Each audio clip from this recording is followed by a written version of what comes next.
पौराणिक कथाएं शनिदेव की महत्वता। एक समय स्वर्गलोक में सबसे बड़ा कौन के प्रश्न को लेकर सभी देवताओं में वाद विवाद प्रारंभ हुआ और फिर परस्पर भयंकर युद्ध की स्थिति बन गई। सभी देवता देवराज इंद्र के पास पहुंचे और बोले, हे देवराज, आपको निर्णय करना होगा कि 9 ग्रहों में से सबसे बड़ा कौन है। देवताओं का प्रश्न सुनकर देवराज इंद्र उलझन में पड़ गए और कुछ देर सोचकर बोले, हे देवगणों, मैं इस प्रश्न का उत्तर देने में असमर्थ हूँ। पृथ्वीलोक में उज्जैनी नगरी में राजा विक्रमादित्य का राज्य है। हम राजा विक्रमादित्य के पास चलते हैं क्योंकि वह न्याय करने में अत्यंत लोकप्रिय हैं। उनके सिंहासन में अवश्य ही कोई जादू है कि उस पर बैठकर राजा विक्रमादित्य दूध का दूध और पानी का पानी अलग करने का न्याय करते हैं। देवराज इंद्र के आदेश पर सभी देवता पृथ्वीलोक में उज्जैनी नगरी में पहुंचे। देवताओं के आगमन का समाचार सुनकर स्वयं राजा विक्रमादित्य ने उनका स्वागत किया। महल में पहुंचकर जब देवताओं ने उनसे प्रश्न किया तो राजा विक्रमादित्य भी कुछ देर के लिए परेशान हो उठे, क्योंकि सभी देवता अपनी अपनी शक्तियों के कारण महान शक्तिशाली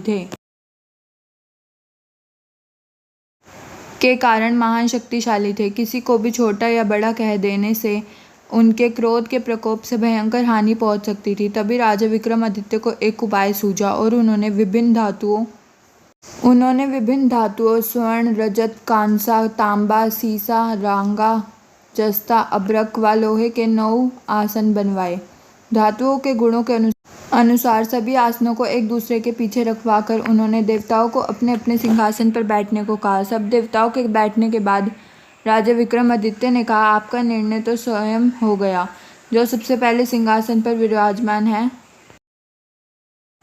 वही सबसे बड़ा है। राजा विक्रमादित्य के निर्णय को सुनकर शनि देवता ने सबसे पीछे आसन पर बैठने के कारण अपने को छोटा जानकर क्रोधित होकर कहा, राजन, तुमने मुझे सबसे पीछे बैठाकर मेरा अपमान किया है। तुम मेरी शक्तियों से परिचित नहीं हो। मैं तुम्हारा सर्वनाश कर दूंगा। सूर्य एक राशि पर 1 महीने, चंद्रमा 2.25 दिन, मंगल 1.5 महीने, बुध और शुक्र 1 महीने, बृहस्पति 13 महीने रहते हैं, लेकिन मैं किसी राशि पर 7.5 वर्ष रहता हूँ।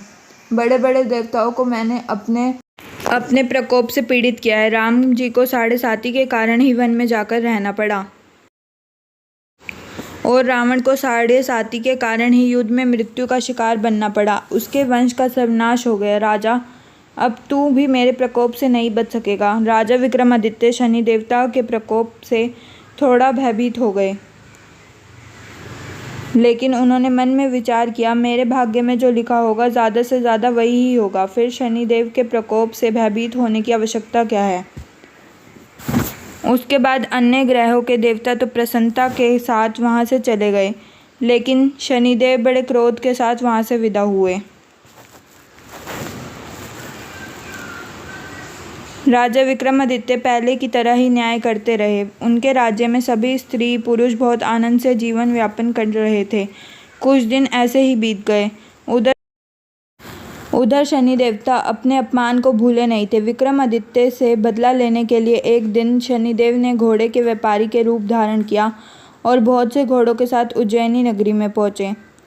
राजा विक्रमादित्य ने राज्य में किसी घोड़े के व्यापारी के आने का समाचार सुना तो अपने अश्वपाल को कुछ घोड़े खरीदने के लिए भेजा। अश्वपाल ने वहां जाकर घोड़े को देखा तो बहुत खुश हुआ, लेकिन घोड़ों का मूल्य सुनकर उसे बहुत हैरानी हुई। घोड़े बहुत कीमती थे। अश्वपाल ने जब वापस लौटकर इस संबंध में बताया तो राजा ने स्वयं आकर एक सुंदर व शक्तिशाली घोड़े को पसंद किया। घोड़े की चाल देखने के लिए राजा उस घोड़े पर सवार हुआ तो वह घोड़ा बिजली की गति से चल पड़ा। तेजी से दौड़ता हुआ घोड़ा राजा को दूर एक जंगल में ले गया और फिर राजा को वहां गिराकर जंगल में कहीं गायब हो गया। राजा अपने नगर को लौटने के लिए जंगल में भटकने लगा, लेकिन उसे लौटने का कोई रास्ता नहीं मिल रहा था। राजा को भूख प्यास लग आई। बहुत घूमने पर उसे एक चरवाहा मिला। राजा ने उससे पानी मांगा। पानी पीकर राजा ने उसे चरवाहे को अपनी अंगूठी दे दी। फिर उससे रास्ता पूछकर वह जंगल से बाहर निकलकर पास के नगर में पहुंचा। राजा ने एक सेठ की दुकान पर बैठकर कुछ देर आराम किया। उस सेठ ने राजा से बातचीत की तो राजा ने उसे बताया कि मैं उज्जैन से आया हूँ। राजा के कुछ देर दुकान पर बैठने से सेठ जी की बहुत बिक्री हुई। सेठ ने राजा को बहुत भाग्यवान समझा और उसे अपने घर भोजन के लिए ले गया। सेठ के घर में सोने का एक हार खूंटी पर लटका हुआ था। राजा को उस कमरे में अकेला छोड़कर सेठ कुछ देर के लिए बाहर गया। तभी एक आश्चर्यजनक घटना घटी। राजा के देखते देखते सोने के उस हार को खूंटी निगल गई। सेठ ने कमरे में लौटकर हार को गायब देखा तो चोरी का संदेह राजा पर ही किया, क्योंकि उस कमरे में राजा ही अकेला बैठा था और कोई भी नहीं था। सेठ ने अपने नौकरों से कहा कि इस परदेसी को रस्सियों से बांधकर नगर के राजा के पास ले चलो। राजा ने विक्रमादित्य से हार के बारे में पूछा तो उसने बताया कि उसके देखते ही देखते खूंटी से हार निकल गया। राजा ने क्रोधित होकर चोरी करने के अपराध में विक्रमादित्य के हाथ पांव कटवाने का आदेश दे दिया। राजा विक्रमादित्य के हाथ पांव काटकर उसे नगर की सड़क पर छोड़ दिया गया। कुछ दिन बाद एक तेली उसे उठाकर अपने घर ले गया। राजा आवाज देकर बैलों को हाँकता रहता। इस तरह तेली का बैल चलता रहा और राजा को भोजन मिलता रहा। शनि के प्रकोप की 7.5 पूरे होने पर वर्षा ऋतु प्रारंभ हुई। राजा विक्रमादित्य एक रात मेघ मल्हार गा रहे थे। तभी नगर के राजा की लड़की राजकुमारी मोहिनी रथ पर सवार उस तेली के घर के पास से गुजरी। उसने मेघ मल्हार सुना तो उसे बहुत अच्छा लगा और दासी को भेजकर गाने वाले को बुला लेने को कहा। दासी ने लौटकर राजकुमारी को अपंग राजा के बारे में सब बता दिया। राजकुमारी उसके मेघ मल्हार पर बहुत मोहित हो गई थी, अतः उसने सब कुछ जानकर भी अपंग राजा से विवाह करने का निश्चय कर लिया। राजकुमारी ने अपने माता पिता से जब यह बात कही तो वे हैरान रह गए।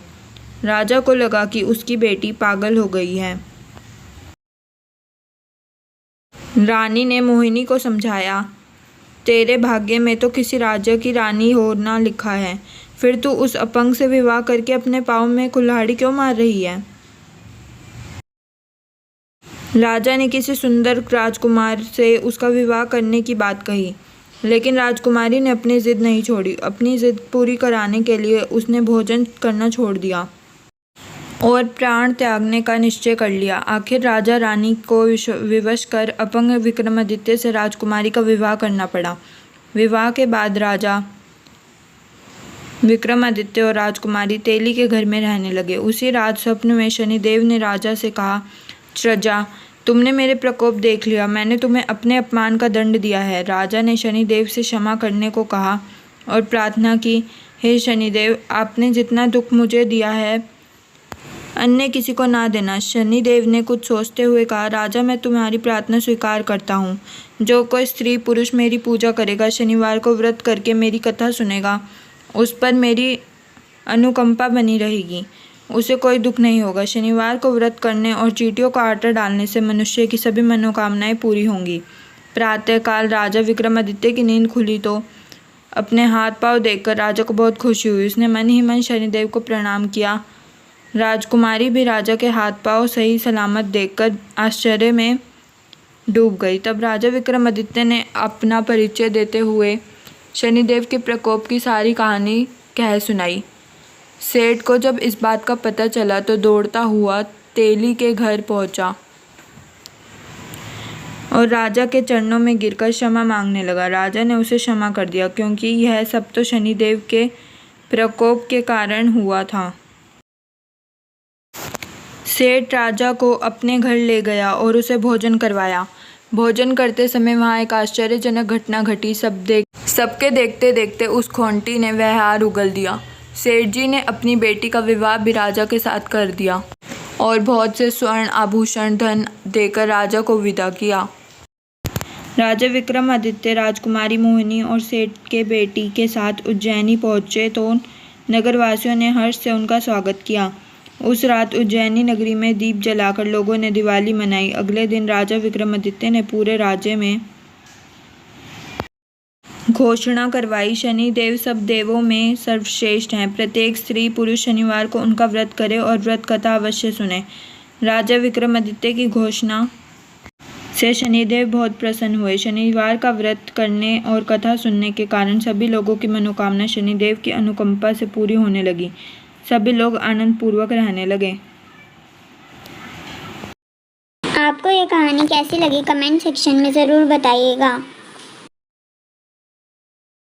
Like, share and subscribe. Thanks for watching.